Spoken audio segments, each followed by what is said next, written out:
left off, and we still have to do a couple examples in this section. So number 4 says, sketch a graph of an example of a function that satisfies all of the conditions.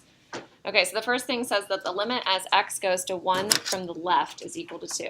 So I kind of draw a little rough sketch, and I say, okay, I'm going towards 1 from the left side, and I have to be up at a height of 2. So I kind of just do like a little tail.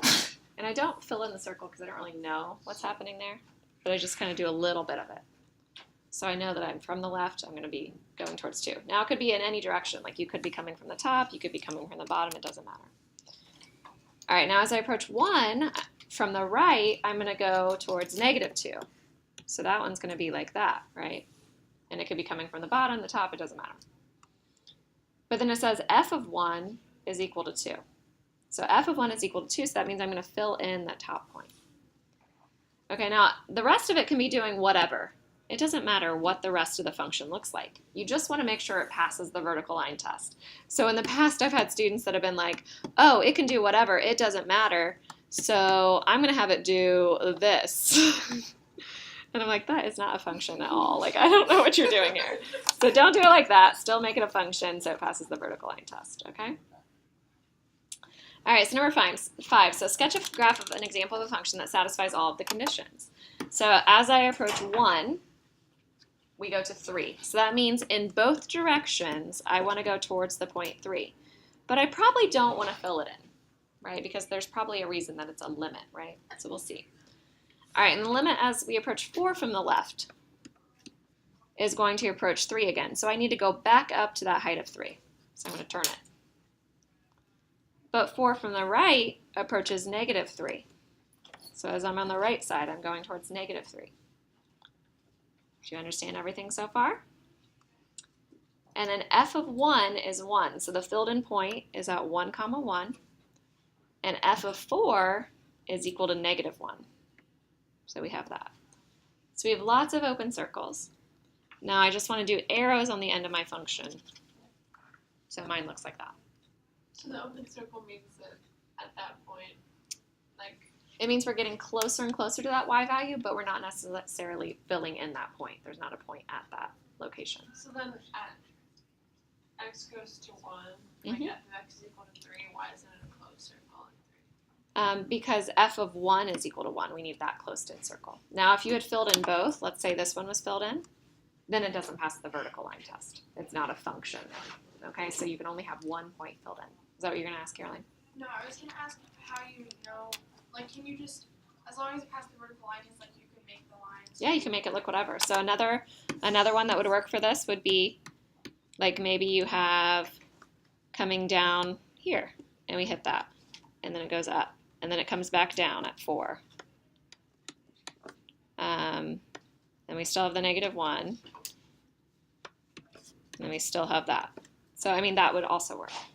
So can you guys check all those things? Can you say, okay, the limit as I go to 1 is 3. The limit as I go towards 4 from the left is also 3. The limit as I go from 4 to the right, that's -3. F of 1 is filled in. I guess I forgot that. F of 1 is filled in, and F of 4 is filled in at -1. Make sense? So you could have lots of different graphs. All right, so number 6, determine the values of the following limits using tables and a graphing calculator. So we want to see what this looks like.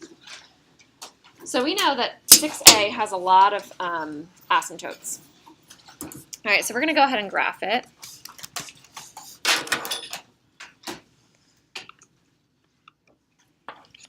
So under my y equals, I'm going to put x minus 1 divided by x squared times x plus 2. So be careful with your parentheses if you have one of the older models like this one on the computer.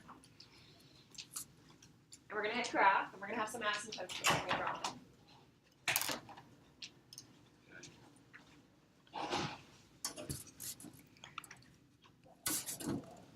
Okay, so on this older calculator, it is drawing in those asymptotes, so it's a little bit confusing. I could have used that other calculator that I had on here, and it would not draw these straight lines in.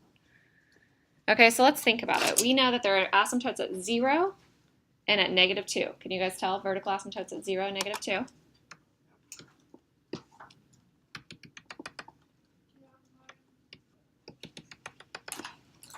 And then we can kind of tell we're above below, like a parabola, and then below. Now, where's the horizontal asymptote? 0, right? If you do the shortcut method, we have 0. Kind of hard to see this other asymptote. Maybe I'll draw in blue. What's your window at? I just did the standard window, -10 to 10.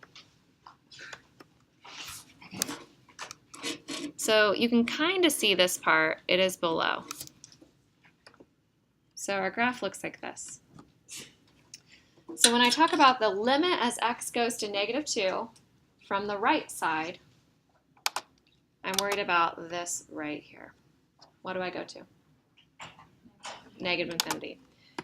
Now, if I was doing the table method, so we just used a graph to get that, but if I did the table, then I would do second table, and I would want to plug in numbers that are getting closer to -2 from the right side. So a lot of times I have my students kind of draw a number line and say, okay, I'm getting closer to -2 from the right, so I want to plug in like -1, -1.5, -1.9, -1.999, right? So that's what we're going to do here. So if your calculator is not set so that you can put things in, you need it to be set so you can put things in. We'll do that a lot in AP Calc. So we're going to change it to, so I did second table set, and I'm going to ask, and I can get out of there. So if I go to my table, I can put in whatever I want. So if I do like -1.5, right, I get -2.2222, -1.9, -8 point something, -1.999. Does it make sense? See how it's getting really big now? It's -750 something. -1 point, this is where I got really obnoxious when I was in calc, and I was just like, I'm just going to keep hitting the button. And then it would say, whoa, -7.5 E9. That's -7.5 times 10 to the 9th. It's a really big negative. Does that make sense? So that's how I know that it's going to -infinity. All right, so let's try the next one. So same idea.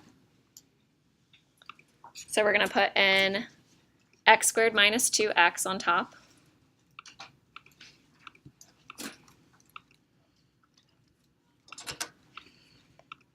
Oops. And then divide by x squared plus x minus 6. So when we hit graph, we have one vertical asymptote, but that's it. So we were kind of expecting 2, right? If we factored the bottom, we would probably have 2. What do you think's going on with this one? What if I factored the top and the bottom? Do you think maybe there's something that cancels out?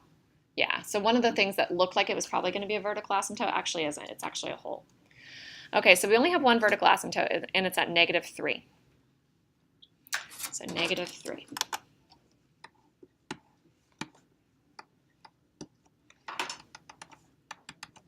Okay, and our graph went above and then below. So it's going to look something like this and this. Now, notice how I crossed the axis. It's because I have a vertical asymptote, or a horizontal asymptote at 1. It doesn't really matter too much on your graph, but let's just graph it correctly. All right, so as I approach 2 from the left, well, let's just try plugging in 2 and see what happens, because sometimes maybe you can just plug the point in. So if I go to my table and I plug in 2, it says error. And the reason is because if I plug in 2, I get a 0 on the denominator. I actually get 0 over 0. Okay, so that's why there's a hole there. There's not an actual point at 2. So if we were graphing this correctly, we would have a hole wherever x equals 2. And I don't know if it's above or below the axis, wherever that is. It's below, you think? Yeah, I don't know. I think it looks like it's above, yeah. So it's crossing at, it looks like 0. If you plug in 0, you do get 0 on the numerator, don't you? So maybe I should graph my picture better. It doesn't really matter, but so we're crossing here and then we're above. So we have a hole wherever 2 is. All right, so, well, how do we find this? We're going from the left. So if I'm approaching 2 from the left side, I want to plug in like 1, 1.5, 1.9, 1.99. I want to get closer to 2 from the left. Okay, so you can plug in different things. Oops. 1.5, 1.9, 1.99, 1.999, 1.999999. That's what you get. It gets closer and closer to 0.4, exactly. And notice how my calculator couldn't even handle all those nines. It just made a 0.4. It's rounding. Okay, your calculator sometimes lies to you. That's not actually what you would get if you plugged in 1.99999. All right, so anyway, so 0.4 is the answer. So do we think that there's probably an easier way of finding this than graphing and using the calculator? What would be the easier way on this example?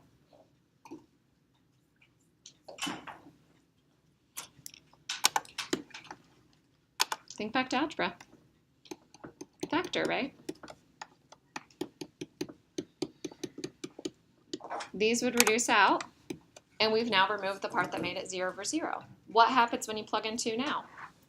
You get 2 on top, you get 5 on the bottom. 2/5, 0.4, right? Does that make sense? So there are other ways of doing limits. We don't always have to use a table or a graph, or we don't have to see it. We can do algebraic methods, and that's what we're going to learn later today.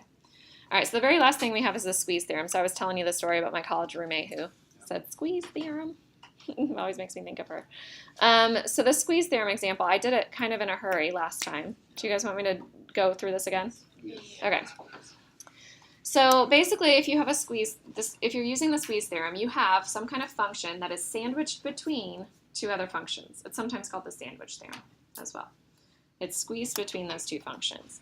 So if you know that g of x is always between f of x and h of x near a certain x value, okay, so you know it's sandwiched between there. See how this g of x function is between two other functions? So if you know that's true, and the other ones are easier to find the limit for.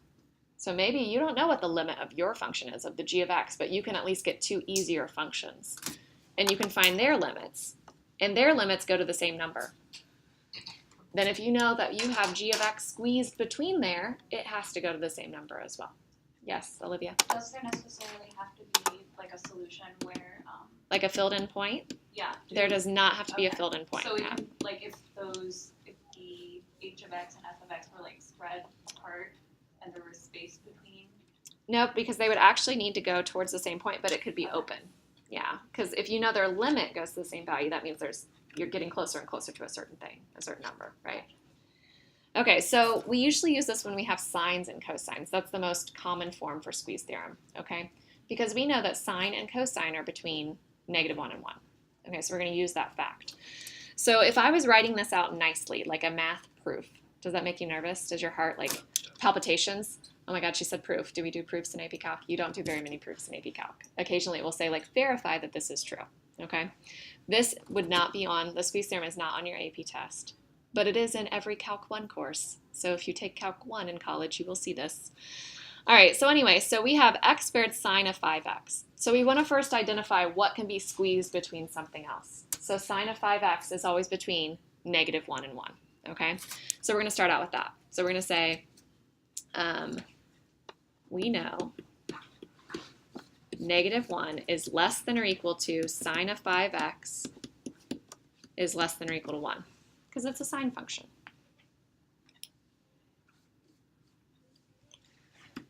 So if we multiply by x squared, are we allowed to do that? Can we multiply by x squared on both sides? Does it change the inequality? Do I have to flip my signs or anything? Why do I not have to flip my signs? Right, because it's a positive number. I'm multiplying by x squared, right? So I'm going to say which is positive.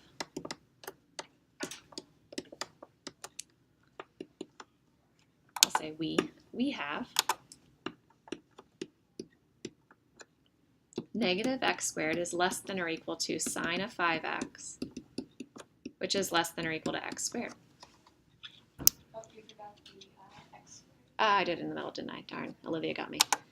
I just got in a hurry. X squared sine of 5x. So we know that has to be true. So our function x squared sine of 5x is squeezed between two much simpler functions. I don't know what x squared sine of 5x looks like. Let's look at it. Actually, I do know what it looks like. It's kind of cool. But let's try it. Oh, is this not going to work for me?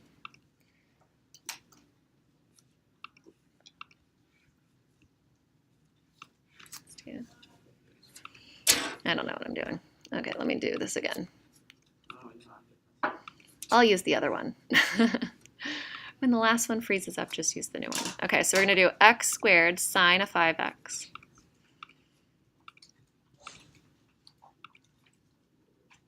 It gets crazy. It's going up and down, up and down, up and down, up and down, and then it gets really tiny. What does it look like the limit as you go towards 0 is? 0. Now the cool thing is that if I draw an x squared, it's here. If I draw a negative x squared, it's here. Is it sandwiched between those two? Isn't that crazy? All right, so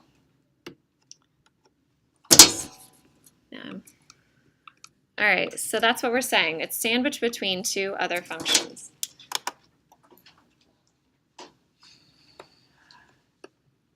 So, and the limit as x goes to 0 of negative x squared, I mean, that's easy. It's not undefined or anything. Can you plug in 0?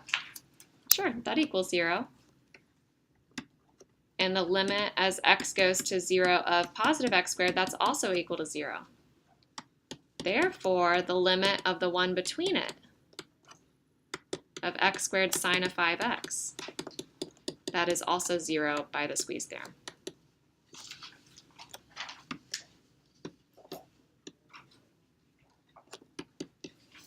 Okay, so we use it when we have sines and cosines. Do you guys want to try another one? I wrote it down. So what if you have the limit as x goes to 0 of 2x to the 4th times cosine of 1 over x? Could you use the squeeze theorem for that? All right, write out the few steps that are really important. You don't have to do all the we know, so if we multiply by blah, blah, blah. You don't have to do that. Write out a couple steps.